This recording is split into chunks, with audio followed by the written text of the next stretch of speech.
9 அண்ணா serial வரக்கூடிய எபிசோட்ல என்ன நடக்க போகுது அப்படின்னு பார்க்கலாம். உங்களுக்கு இந்த வீடியோ பிடிச்சிருந்து அப்படின்னா மறக்காம இந்த சேனலை சப்ஸ்கிரைப் பண்ணிக்கோங்க. என்னை கேட்காம நீ எப்படி தர்மகர்த்தா எலெக்ஷனுக்கு பேர் கொடுக்கலாம்?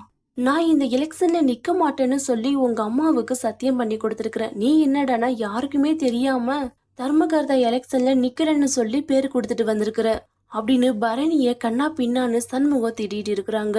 பரணிக்கு பயங்கரமா கோபம் வருது. உங்க அம்மாவை தானே எங்க அப்பா ஜெயில கொண்டு போய் வச்சிருக்கிறாரு. உங்க அம்மாவை மான மரியாதையோட இந்த ஊருக்குள்ள கூட்டிட்டு வரணும்னு நீ நினைக்கிறியா இல்லையா? அந்த நினைப்பு உன் மனசுக்குள்ள இருக்கிற மாதிரி எனக்கு சுத்தமா தெரியவே இல்லை. ஆனா நான் விட மாட்டான். என் அத்தைய எப்படியெல்லாம் தண்டனைய அனுபவிக்க வச்சாரோ அந்த சௌந்தர பாண்டிய அதே மாதிரியே தண்டனை அனுபவிக்க நான் வச்சே தீருவேன் அப்படின்னு பரணி உறுதியா இருக்கிறாங்க. யார் என்ன சொன்னாலும் சரி, இந்த டைம் தர்மகர்த்தா எலெக்ஷன்ல என் அப்பாவை எதிர்த்து நான் தான் நிக்க போறேன் அப்படின்னு பேசிக்கிட்டு இருக்கிறாங்க. நான் இந்த எலெக்ஷன்ல நிக்கிறேன்னு தெரிஞ்சுக்கிட்டே உங்க அப்பா என்னையவே கொலை பண்றதுக்கு யார் யாரையோ ஏற்பாடு பண்ணிக்கிட்டு இருந்தாரு. இப்ப யாருக்குமே தெரியாம நீ பாட்டுக்கு பேரை கொடுத்து வச்சிருக்கிற.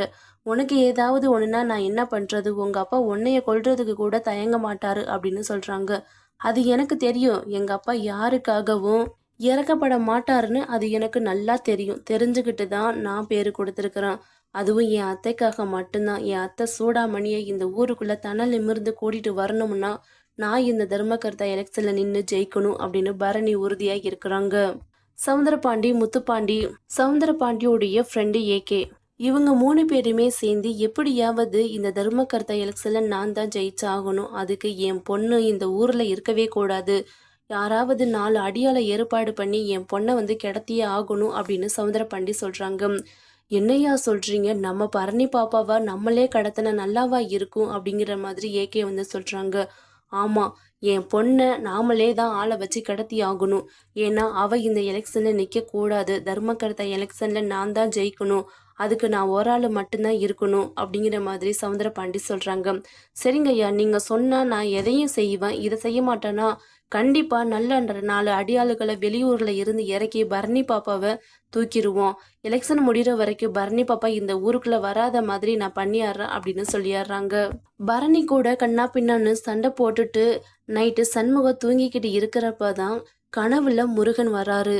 ஏண்டா உன் குடும்பத்தோட மான மரியாதைய காப்பாத்துறதுக்காக உன் வீட்டுக்கு வந்த மகாலட்சுமி உயிர் இன்னைக்கு ஆபத்துல இருக்குது. பெத்த தாயோட மான மரியாதைய காப்பாத்தணும்னு நீ நினைக்கிற. ஆனா அது உன்னால முடியல. ஆனா இந்த வீட்டுக்கு வந்த மகாலட்சுமினால முடியுது. ஆனா அதை நடக்க விடாம பண்ணுறதுக்கு ஒரு சில சதி வேலையும் நடந்துக்கிட்டு இருக்குது. அதுல இந்த வீட்டோட மகாலட்சுமியோடைய உயிர் போகிறதுக்கு வாய்ப்பு இருக்குது. கொஞ்சம் சுதாரிச்சுக்க. எதுவா இருந்தாலும் சரி, உன் பொண்டாட்டிய உன்னைக்கிட்ட இருந்து தூரமா எங்கேயும் அனுப்பி வைக்காத அப்படிங்கிற மாதிரி சொல்றாங்க. அதை கேட்ட உடனே சண்முகத்துக்கு என்ன பண்றதுன்னே தெரியல. தூக்கத்திலேயே பயந்து அலறி எந்திரிக்கிறாங்க. ஐயோ பரணி, உனக்கு என்னாச்சு, உனக்கு என்னாச்சுன்னு கத்துறாங்க. என்னடா ராத்திரியில கடந்து அலறிக்கிட்டு இருக்கிற அப்படின்னு பரணி வந்து எந்திரிச்சிட்டு கேட்குறாங்க. எனக்கு முருகன் கனவுல வந்தாரு. உன் உயிருக்கு ஆபத்து இருக்குதுன்னு சொன்னாரு. எனக்கு ரொம்ப பயமா இருக்குது. நீ இந்த தர்மகர்த்தா எலெக்ஷன்ல இருந்து விலகிக்க அப்படின்னு சண்முகம் வந்து சொல்றாங்க. என் உயிரே போனாலும் சரி இந்த எலெக்ஷன்ல நான் நின்றுதான் ஆவா அப்படின்னு பரணி உறுதியா இருக்கிறாங்க.